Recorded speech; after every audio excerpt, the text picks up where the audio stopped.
what's up? Welcome back din sa ating channel dito sa Pops TV. Alright, so tayo nagbabalik muli mga kababayan at ang nasa inyong monitor screen ngayon ay walang iba kundi si Senator Risa Hontiveros mga kababayan, no, na kung saan eto na nga, nagsampa na po siya ng kaso dito kay Michael Maurilio. No, mga kababayan, yung witness po niya na bumaligtad po.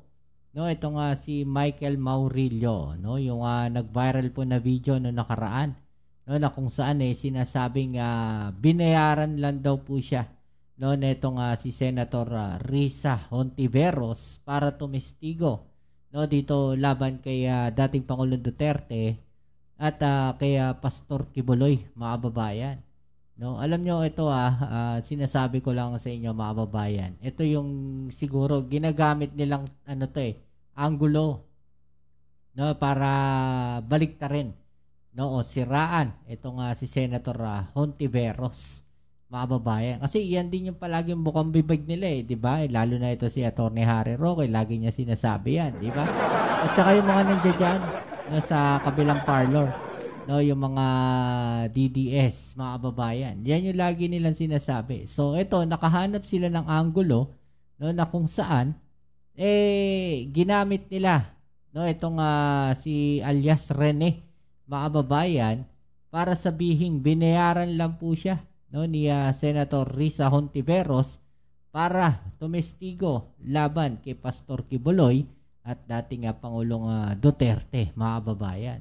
Okay, so yan ang ating alamin ngayon at pag-uusapan. Pero syempre bago ang lahat, please don't forget to subscribe, like, share, at comment dyan sa comment section.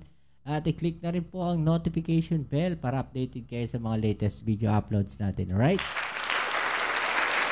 Shoutouts na rin tayo sa mga bago natin subscribers dyan at sa palagi po mga nandiyan dyan na ating supporters. Shoutouts po sa inyo. Maraming salamat. Okay, so ating alamin na nilalaman ng reklamo na to ni Senator Risa Hontiveros, mga babayan. No, ayan, no, sabi dito, formal nang nagsampa, mga babayan.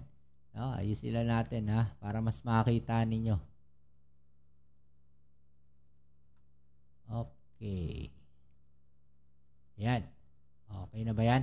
Okay. Formal nang nagsampa ng kaso si Senator Risa Hontiveros no, sa National Bureau of Investigation, NBI, ngayong Miyerkules, no, July 2, mga babayan, no, laban po kay alias Rene, ang bumaligtad na testigo sa pagdinig noon ukol sa mga umanay pang-abuso ni Pastor Kibuloy, mga babayan.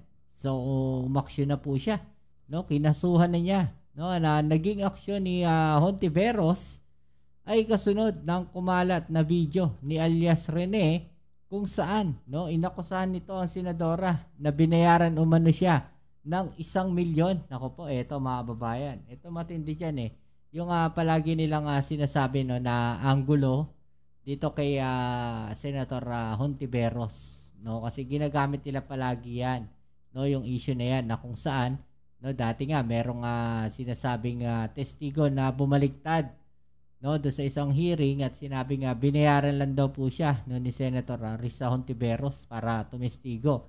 At yun ang nakikita ko dito na parang yun din yung ginagamit nilang anggulo. 'Di ba? Posibleng ganon. 'Di ba? Pwedeng ganon yung strategy na ginagamit nila rito. Okay? So para masiraan no masira ang kredibilidad nitong si Senator Risa Hontiveros. Ito lang naman yung nakikita kong posible. No, pwede, no, o baka no na ginagawa nila dito. Okay, so inakusahan nito ang senadora na binayaran umano siya ng 1 milyon para tumestigo laban kay Kibuloy at idawit sina dating Pangulong Duterte at Vice President Sara Duterte. Okay? So makikita natin dito, nandito yung pangalan ni Vice President Sara Duterte, mga babayan. Sino ba yung mainit na mainit ngayon? Di ba? Yung mag-amang Duterte. Di ba? Yung isa nasa dahig at yung isa ay nandito no, sa Pilipinas na kung saan mainit na mainit yung usapin no, pagdating po dyan sa impeachment. Di ba mga babayan? So parang ito sa tingin ko lang, no, pwedeng ano to ano tawag natin dito, pampagulo, no, yung taktika na kung saan lilituhin nila, no, yung mga tao o ililihis nila, no, kung ano yung mga totoong issue. 'Di ba? Pwedeng ganon yung ginagawa dito, no? At ito pa isa dito matindi, mga kababayan, no? Dahil may mga DDS vlogger po na kinasuhan din, no, sinampahan din ng kaso nga cyber libel. No, ito nga si Senator Risa Hontiveros. Okay?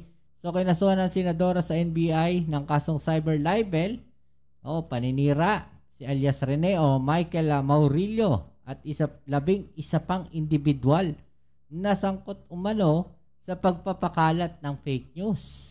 Okay? So may mga DDS vlogger daw, mga babayan, na nagpakalat ng fake news. Okay, so ating panoorin itong balita na to para mas maliwanagan tayo, okay? So ito yan, mga babayan. Hanggang ngayon, wala pa rin umaamin, wala pa rin nag-aangkin. At pangalawa, para imbestigahan din sa pamamagitan ng reklamo ito, yung mga vlogger na pinamumudmod at dinadagdagan pa ang mga kasinungalingang nakalagay sa mga video ni Michael Maurilio. Okay, so may mga vloggers po siya na binanggit dito, mga babayan, no, na nagpapakalat umano no, neto mga videos po ni Michael Maurilio, mga babayan. Okay? So yun yung sinasabi dito ni Senator Risa Hontiveros. No, siguro yung sinasabi dito ni Senator Risa, yung mga vlogger na yun ipinapakalat yan para masira itong si Senator Risa Hontiveros. Parang ganon, no, yung sinasabi niya dito. Alamin kung sino ang mga taong nasa likod ng dalawang video ni Michael Maurilio alias Rene. Ito ang nais malaman ni Senator Risa Hontiveros sa pagsasampa ng mga reklamong cyber libel sa National Bureau of Investigation o NBI laban kay Maurilio at ilang vloggers. Ayon kay Senator Hontiveros, bilang nasa larangan ng public service, lagi siyang bukas sa mga puna at kritisismo. Ngunit hindi naman niya hahayaan ang mga pagsisinungaling. Base sa lumabas na video ni Michael Maurilio noong isang linggo, sinabi nito na binigyan umano siya ni Senator Risa Hontiveros ng 1 milyong piso para magbigay ng false testimony o magsinungaling laban kay Apollo Kibuloy, dating Pangulong Rodrigo Duterte at Vice President Sara Duterte. Grabe, no? Lahat ng sinabi ko at kasama ko doon na nag-witness sa Senado ay ginawa lamang ni Sen. Risa upang papagsakin si Pastor at ang buong kingdom at kunin ang kanilang mga ari-arian. Ngayon po ay So, anong mapapala ni Senator Risa Hontiveros?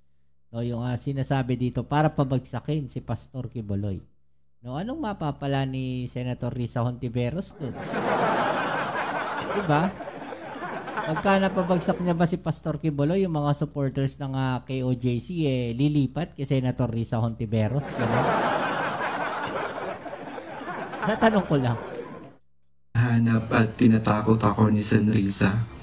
Tinatakot daw siya.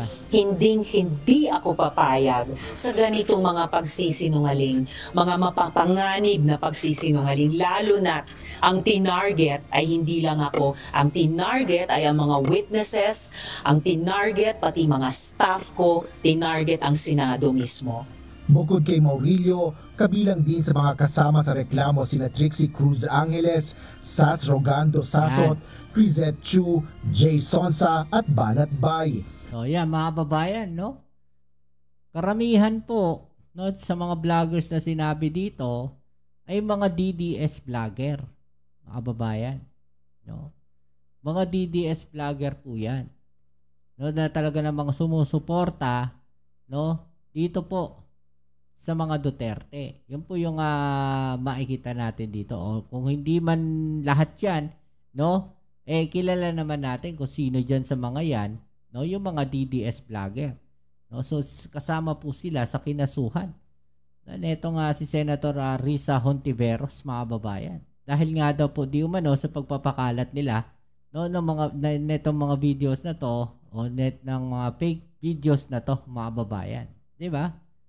Maging ang Facebook page na naglabas ng video ni Maurilio ay pinaiimbestigahan rin ng mambabatas. Ayon sa senadora, maaari pa itong madagdagan sa mga susunod na araw. Nako. Kinwestiyon naman ni Sasot at Chu ang pagdadawit sa kanila ni Senador Ontiveros sa reklamo. Sa social media post ni Sasot, pinuna nito ang hindi pagsasama ng senador sa mainstream media na naglabas ng video ni Maurilio. Habang pinagtaka naman ni Chu kung paano siya nadamay samantalang hindi umano niya kilala ang bumaligtad na testigo. Wala rin umanong alam si Sonza sa mga paratang ni Ontiveros. Habang wala pang pahayag sina Angeles at Banat Bay. Handa naman si Maurilio harapin ang mga reklamo laban sa kanya sa legal na pamamaraan. Usa po akong lumabas upang sabihin yung katotohanan. Tatanda po akong sa anumang mga legal na proseso. Asher Kadapan Yan Jr. na, mga babayan. No? Ano masasabi ninyo dyan? Di ba? Ano sa palagay ninyo? No? Meron bang taong nasa likod? No, netong si alias Rene, no, na sabi nga ni Senator Risa Hontiveros, ayon daw po dun sa text message sa kanya, mga babayan, no, ito daw po nga si alias Rene, no, ay kinidnap daw, humingi pa ng tulong sa kanila. No? Ang matindi niyan, no, humihingi pa ng laptop pala itong si Maurilio, mga babayan. No? Para daw makapagtrabaho siya online. Yun ang matibay doon, mga babayan. No? Kaso, hindi napagbigyan. Ayun, bumalik na. Kasi may explanation si Senator Risa. Hindi sila nagbibigay ng parang mga financial support, no, doon sa mga witnesses na hawak nila o nag-witness sa kanila. Alam niyo kung bakit? Kasi pwede nga sabihin ganon. Pwedeng palabasin na ganon na binayaran sila. No? Para tumestigo. So, tama rin naman yung ginawa ni Senator Risa Hontiveros, no, para sa akin. Play safe. Kasi gusto ninyong tumestigo, dapat walang kapalit. No, parang ganon yung sinasabi ni Senator Risa Hontiveros. Diba? Kaso, nilabas din, no, ni Senator Risa yung mga resibo. No, na kung saan humihingi ng tulong itong alias Rene, no, at humihingi rin ng mga financial support o kung ano pa mga tulong na yan, mga babayan, no, para makapagtrabaho siya. Then afterwards, nung hindi siya napagbigyan, bumaliktad, mga babayan. No? Ilang araw lang nung humingi siya ng tulong, tapos naging biktima na siya ng kidnapping, nag-text siyang ganyan. No? Tapos ngayon, bumaliktad na siya. Kaya mapapaisip kayo, no, mapapaisip tayo, paano nangyari yon? No, meron bang tao na nasa likod? No, na merong may hawak kay Rene ngayon?